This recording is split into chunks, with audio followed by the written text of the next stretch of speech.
Bonsoir à tous et bienvenue à ce direct de la Minupsie sur le sentiment d'abandon. Alors en fait, je pense que pour les personnes qui vont écouter cette vidéo, c'est que c'est quelque chose qui vous parle en fait, le sentiment d'abandon. Donc je vais vous poser quelques petites questions et comme ça vous allez voir de votre côté, en faisant un travail sur vous, qu'est-ce qui aurait pu déclencher justement ce sentiment d'abandon. Et ça me permettra aussi par la même occasion de répondre aux différentes questions que j'ai eues. Alors déjà, en fait, le sentiment d'abandon, effectivement, c'est souvent lié à l'enfance. Au premier moment, en fait, où vous avez été séparés de votre mère, de votre père. Et dans vos souvenirs, en fait, en faisant un travail sur vous, en notant vos émotions, vos ressentis par rapport aux souvenirs de votre passé, et essayer de voir un petit peu qu'est-ce que vous vous souvenez de ce premier moment, même si vous étiez petit et petite. Si vous avez de la famille, essayez de questionner un petit peu votre famille pour savoir un petit peu là-dessus comment, quand vous étiez petit, vous avez vécu cette première séparation. Et après, par la suite, au fil des années, les autres séparations, hein, à un moment donné, vous alliez à l'école, le matin, vous avez quitté vos parents pour aller à l'école, et le soir, vous retrouviez vos parents. Comment ça s'est passé en fait? Est-ce que ce sont des moments de séparation que vous avez bien vécu ou pas? Bonsoir à toutes les personnes qui me rejoignent. J'espère que vous allez bien et que vous avez passé une bonne journée. Et ensuite, voilà, essayez de voir un petit peu ce qu'il en est de ces souvenirs que vous avez quand vous étiez enfant. Après, dans la question, j'avais, est-ce que c'est uniquement lié à l'enfance? Pas automatiquement, parce qu'en fait, vous avez peut-être bien vécu les premières séparations et par la suite, peut-être que durant l'adolescence, ça a été plus difficile pour vous.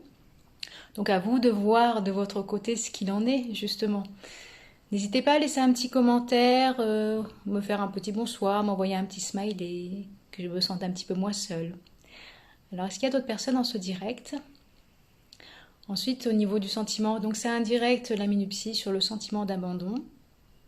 Voilà, pour les personnes qui viennent de me rejoindre. Bonsoir, je fais des petits coucous aux personnes qui me regardent.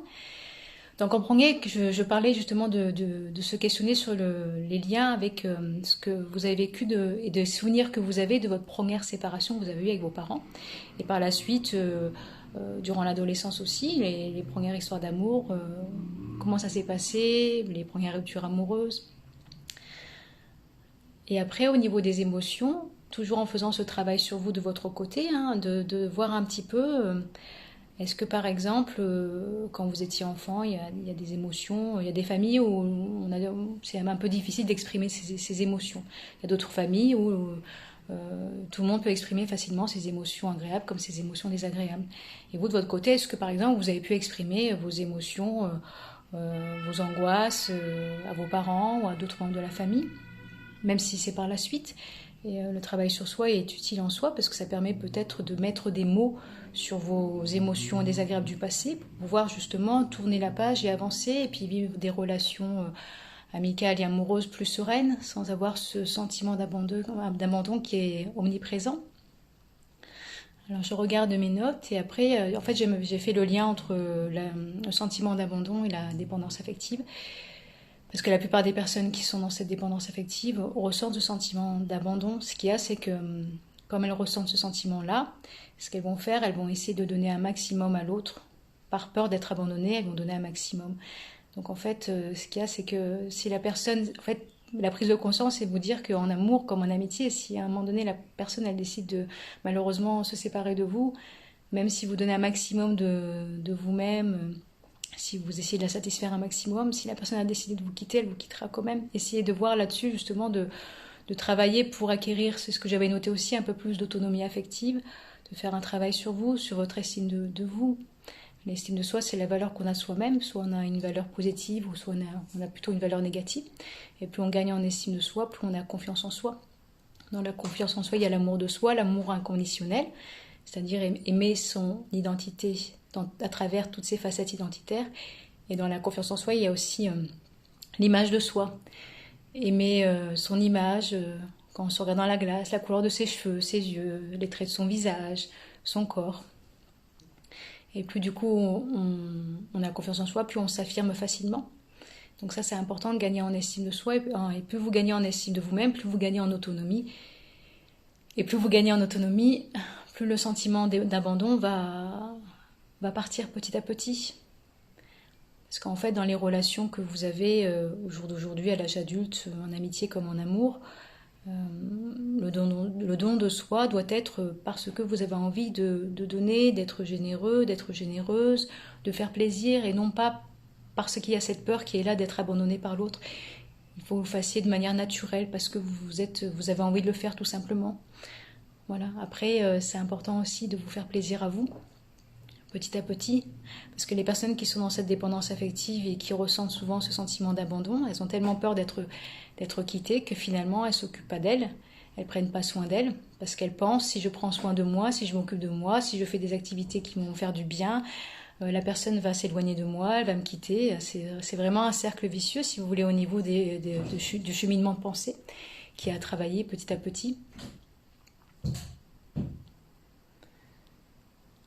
Alors là, si vous voulez, on pourrait peut-être, comme je suis en train de lire un petit commentaire, si vous voulez, vous pouvez m'envoyer un petit message privé, on pourrait échanger par la suite justement par rapport à ce que vous avez marqué. Je fais des petits coucous. Je vais regarder mes notes aussi, puis après, par rapport à ce travail que vous avez à faire sur vous-même, c'est aussi se pardonner à soi-même, pardonner aux autres. Par exemple, si vous avez manqué d'explications durant les premières séparations, c'est souvent le cas en fait. Il y a des mots qui ne sont pas dits. Des fois, les parents pensent avoir suffisamment rassuré leurs enfants, mais ce n'est pas le cas. Ou voilà, ils n'ont pas suffisamment expliqué. Les enfants sont différents. Chaque enfant construit sa propre identité. Il y a des enfants qui ont besoin de beaucoup d'explications, d'autres très peu.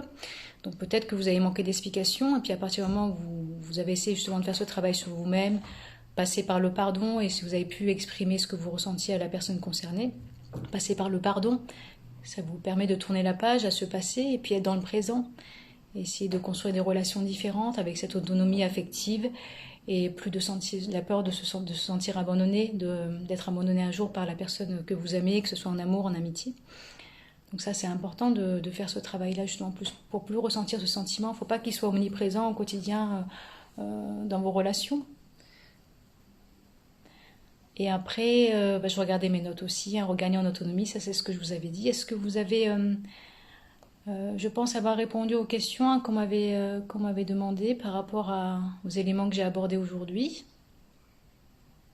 En fait, vraiment, si vous voulez, la base de tout, c'est le travail sur soi. Et je pense que les personnes qui vont regarder cette vidéo, soit c'est par connaissance, pour voir un petit peu s'il y a des éléments qu'elles ne connaissent pas ou qu'ils ne connaissent pas, ou soit c'est pour faire ce travail sur soi, pour pouvoir justement ne plus avoir ce sentiment-là, pouvoir s'en détacher, pouvoir se détacher aussi des croyances limitantes, se construire des croyances contenantes aussi. Est-ce que vous avez d'autres commentaires, d'autres questionnements? Alors sachez que maintenant les directs sur Instagram passent sur IGTV, donc les personnes qui ne seront pas présentes ce soir pourront regarder par la suite. Et après je vais le partager aussi sur les réseaux sociaux. Voilà pour cette petite vidéo. N'hésitez pas à m'envoyer un petit message privé si vous voulez une autre thématique pour la semaine prochaine, ou d'autres questions plus spécifiques par rapport à ce sentiment d'abandon-là, justement, si vous avez pris conscience de certaines choses et que vous voulez m'en parler. N'hésitez pas à m'envoyer un message privé. Je vous souhaite une bonne soirée et je vous dis à la semaine prochaine. Ciao, ciao!